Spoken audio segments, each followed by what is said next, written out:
everybody, my name is Jingyi. And I'm Jane. And we are so excited to be here today to share with you this exciting project. As the creative team at MPC Foundation, we wrote and illustrated this book. It's called Found, Tales of Chinese Canadian Settlers. Found is about 4 early Chinese settlers in Canada who worked really hard to overcome challenges and build the community that we live in today. It begins with the story of Lee Duck, who is our main character here. He is a young man who sets out from China to Canada in 1905 in search of greater opportunities. And along the way, he meets 3 other characters, Hop Sing, Bark Jing, and Yvoon, who complete this vibrant cast of 4. So why Found? This book is called Found because Lee Duck has to find a community, he has to find a home, he has to find a family, and among all those things, he has to find his jade pendant because he loses it sometimes. Additionally, these stories were found in our local community. The story is based on real people and belongs to the local seniors who are descendants of the main characters. And we really just hope that you enjoy reading this tale of perseverance and hopefully learn something new about Chinese Canadian history today. We are so excited for you to read this. Found, Tales of Chinese Canadian Settlers. Written and illustrated by Junyi Bu and Jane Xu. Dear reader, thank you for picking up our book. The story you are about to read is based on real people. Although parts of the story have been fictionalized, it is a remarkable tale of resilience. This book was created by MPC Foundation, a registered Calgary-based charity that supports seniors and fosters community connections. MPC has been a strong advocate for preserving Chinese Canadian history and was instrumental in bringing this project to life. Through this book, we hope to honor the legacy of those who came before us and share their stories with future generations. During the late 1800s in the Guangdong Canton province of China, thousands of people died of hunger and disease. Many could not even find enough work to afford a grain of rice. Among these people, there were many young men who relocated to Canada in search of work mining gold in the Gamsan, Gold Mountain, or building the Canadian Railway. Young men left their families in hopes of making enough money to send home without knowing the injustices they would face, or if they would ever make it back. North America was known as the Gold Mountain due to the opportunities presented by the 1856 Fraser Valley and the 1848 California Gold Rush. In Canada, the working conditions on the railway were perilous. Between 1881 and 1885, over 17,000 Chinese laborers helped construct the railway. The number of Chinese men was double that of their white counterparts, and they were expected to undertake the most dangerous tasks, such as managing explosives. While it is estimated that thousands of Chinese workers died due to the harsh work conditions, some managed to make it back home to share tales of the Gamsan. Despite dangerous working conditions, Canada remained a beacon of opportunity. Word that there was still work available abroad traveled quickly throughout the villages. Born in Toisan, 17-year-old Lee Duck hustles out of necessity, washing dishes at the back of a kitchen, performing various laborious jobs, and even resorting to petty thievery.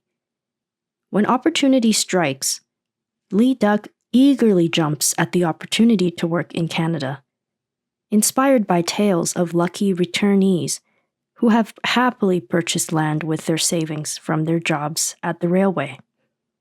The completion of the Canadian Pacific Railway no longer holds the promise of prosperity that once attracted waves of Chinese workers.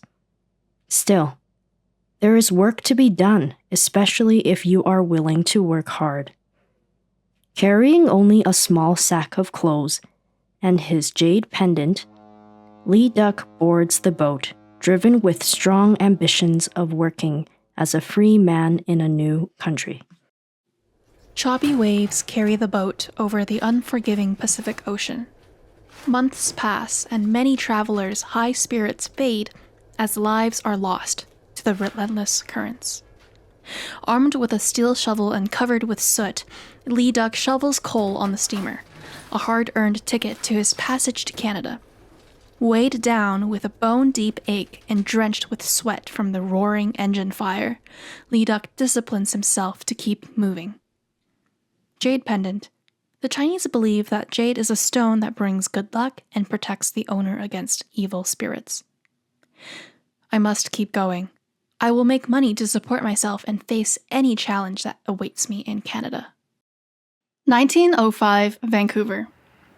A spectacular coastline, a familiar scent of salty air in an unfamiliar language floods Lee Duck's senses as he gazes out at Canada's west coast. As he takes in the vast waterfront, his mind swirls with a rush of anxieties and a storm of emotions. He comforts himself with the fact that many men before him have landed here. After the completion of the Canadian Pacific Railway, the surviving Chinese laborers found themselves unemployed. With insufficient funds to return to China, many remained in Canada in hopes of finding work. By 1905, Vancouver is home to the largest Chinese settlement in Canada, with a growing Chinatown. With his limited savings, Lee Duck cannot afford the hefty $500 head tax imposed on Chinese immigrants by the Government of Canada, a sum representing several years of a laborer's income. Supported by sponsorship from the Lee Benevolent Association, Lee Duck arrives prepared. With his head tax certificate, he steps into uncharted territory, bound by the promise to repay the $500 once he finds success in Canada. Pay your entry fee here, or I'm afraid you'll need to leave. Chinese settlers were required to pay an entry tax to enter Canada. While initially $50 in 1885, the head tax was raised to $500 per person in 1903. After the railway's completion, many Chinese settlers were left without employment and without the means to return to China. Upon landing, Lee Duck finds himself within this unemployed population. Without any help from the local residents to find employment, he stumbles across the Lee Benevolent Association again.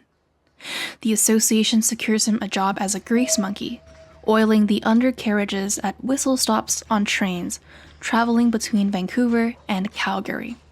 Scurrying like a monkey, Lee Duck climbs under trains, still scorching hot, to access the undercarriage. The arduous labor stains his hands and clothes jet black. Whistle stops are small, unimportant stops on a railroad. Before long, Lee Duck's job as a grease monkey is no longer needed, leaving him unemployed once again. Although he takes the opportunity to learn basic English, Lee Duck faces cold, disdainful stares from strangers. While Lee Duck is no longer a stranger to feeling out of place, the streets of Canada make him long even more for the familiar faces of home. And just like that, there is no work for Lee Duck in Vancouver. He recalls hearing about a lack of Chinese immigrants in Alberta and decides that he will go there, where he will face less competition. He visits the Lee Benevolent Association one last time to take out a loan. Packing meager provisions and his few clothes, Lee Duck boards a train to Lethbridge with only an appetite for hard work and a drive to prove himself. His hope in finding employment has been restored, and he is optimistic as he travels to his destination. 1907, Lethbridge. Unable to communicate fluently in neither English or French, and legally forbidden to pursue other occupations, Chinese settlers are barred from professional employment. They can only participate in select types of physical work: laundry, shopkeeping, agriculture, sawmills, and market gardens, to name a few. Lee Duck arrives in Lethbridge to a similarly bleak landscape. In Lethbridge, there are few remaining opportunities for Chinese workers. However, in Lethbridge there are empty buildings. Using the money from his loan, Lee Duck rents a run-down storefront and opens his first laundry business, Lee Duck Laundry. Chinese settlers rarely purchase property. Instead, they were becoming known for their resourcefulness in renting. Lee Duck works hard around the clock to manage his well-organized laundry. Each waking hour is dedicated to tasks such as washing, ironing, pressing, packaging, and delivering clothes, as well as chopping wood for the fire to heat the water. As one of the few Chinese laundries in town, Lee Duck's business earns the respect of many clients. Because the laundry's success relies on constant presence, Lee Duck remains on site, even during slower days, preparing for customers. He just takes one day off each year, Lunar New Year. Clients of Chinese laundries would primarily consist of white people or other businesses, such as restaurants, who would sell their laundry to the shops. Lee Duck's laundry becomes a staple in Lethbridge and prospers as the community grows. He employs several Chinese men to help run the laundry and pays them well. Despite his success, Lee Duck feels a hollowness of missing a family of his own.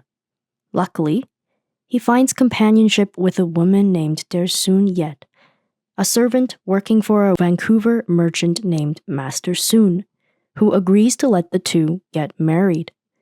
However, she must return to China after the marriage due to restrictive immigration policies under the Chinese Exclusion Act. Every so often, Lee Duck visits the Benevolent Society and sends money back to his family in China, hoping that they can live comfortably and join him once the Chinese Exclusion Act is abolished, reuniting him with Der Soon Yet after years of separation. Chinese Exclusion Act, 1923 to 1947, formerly known as the Chinese Immigration Act. Chinese immigration was prohibited, and Chinese settlers were required to register with the Government of Canada. This act separated families, prevented economic equality, and increased anti-Chinese racism. 1923 Bar U Ranch. With more mouths to feed in China, Lee Duck expands his efforts to attract customers from other parts of town to support his multiple businesses. From a passing farrier, he hears of a legendary Chinese cook located near Calgary. Upon arriving at the Bar U Ranch, Lee Duck is stunned by a whimsical scene. A Chinese man, not much older than himself, catching fish, corralling fish, into an old, weathered net with the help of the cowboys on horseback. The farm's creek is teeming with trout, their gills glistening in the afternoon sun. Hop Sing, the ranch cook at Bar U Ranch, fills his days with hard work and solitude, evident in the way that he busies himself with tasks around the ranch from sunrise to nightfall. His no-nonsense demeanor and delicious meals earns him deep respect. When it gets too rowdy in the dining hall, Hop Sing does not hesitate to remind them to be wary of his knife skills. Planning each meal for more than 20 cowboys and ranch hands, Hop Sing meticulously manages the ranch's chicken farm and garden. For dinner, he prepares a hearty meal of beef, baked potatoes, and fresh sautéed vegetables. Over a simple meal and hot tea, Lee Duck asks Hop Sing to come work as a cook in his newest business expansion with his jade pendant as a bribe, to which Hop Sing firmly declines. Hop Sing reflects on his time on the ranch. Cooking on the ranch wasn't easy, but it was Hop Sing's livelihood and his pride. He liked fishing until the cowboys were sick of fish. He also liked having control over the kitchen. "Thank you, but my place is here on the ranch. I am content and my help is valued and needed. I won't be so sure of that in the big city. 1924. Calgary Market Gardens. Hop-Sing isn't the only memorable character Lee Duck encounters during his ventures. On one sunny day, Lee Duck returns to Calgary to visit a market garden. The garden is bustling with business, a lively patchwork of colors in the sprawling prairie. Amid the row of cabbages, he reaches into his pocket to withdraw some coins for payment, but doesn't realize that his jade pendant has slipped out onto the ground. A merchant, tending to the produce nearby, spots it immediately and bends down to pick it up. Lee Duck looks up, startled, and realizes that the merchant is a young boy, Chinese, and likely not much older than Lee Duck had been when he first arrived in Canada. The boy's face, previously obscured by a lopsided hat far too big for his head, is now visible as he peers up at him expectantly.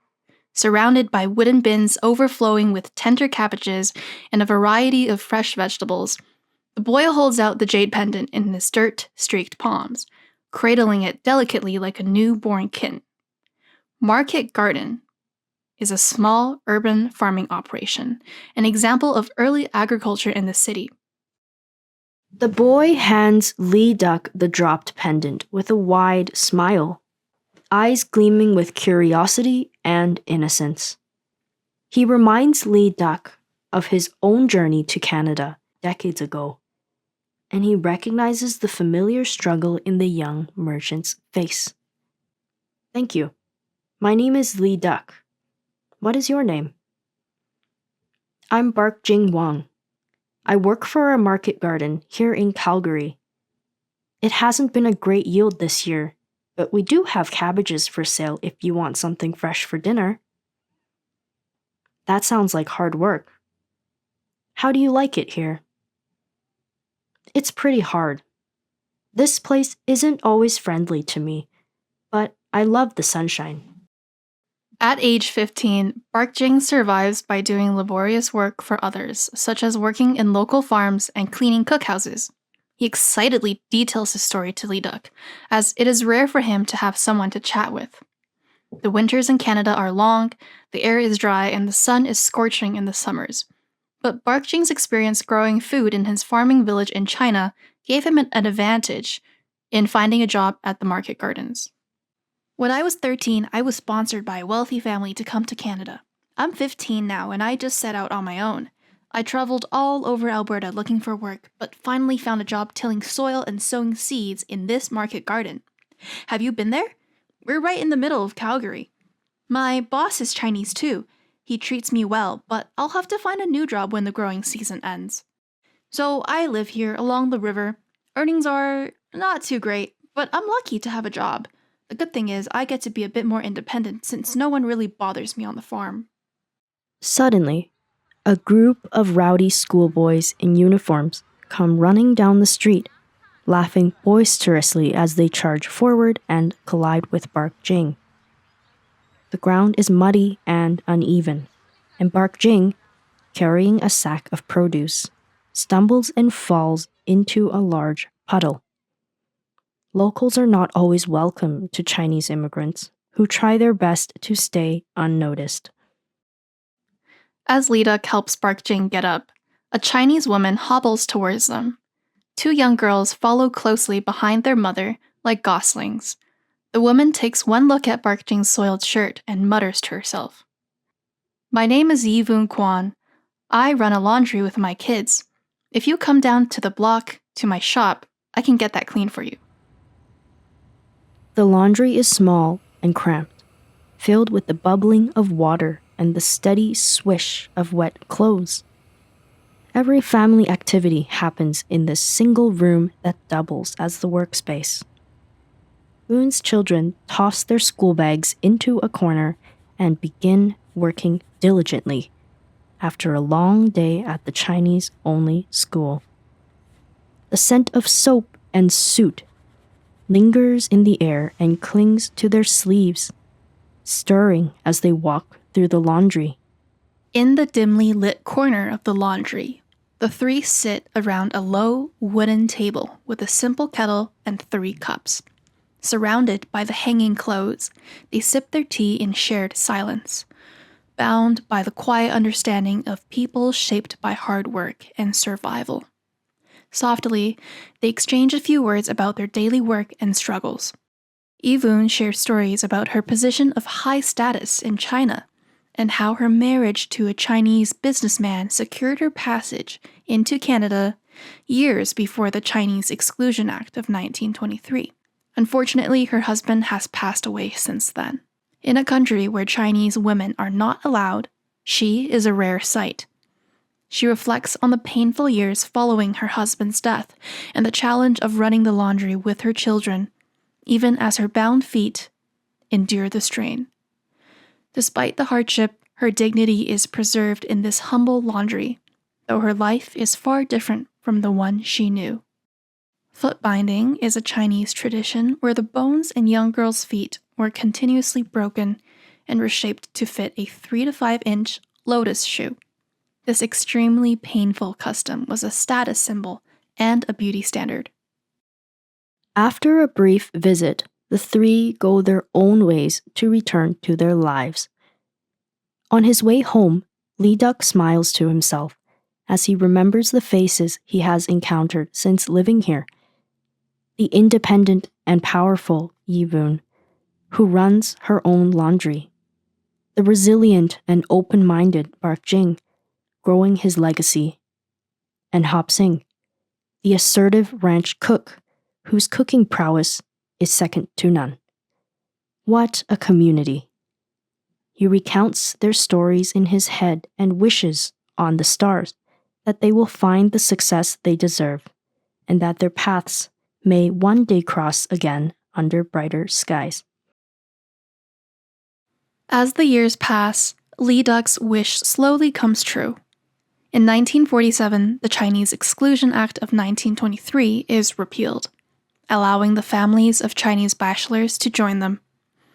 Their Sun Yat, who had remained in China all this time, finally reunites with Lee Duck, and they begin their story together in Canada.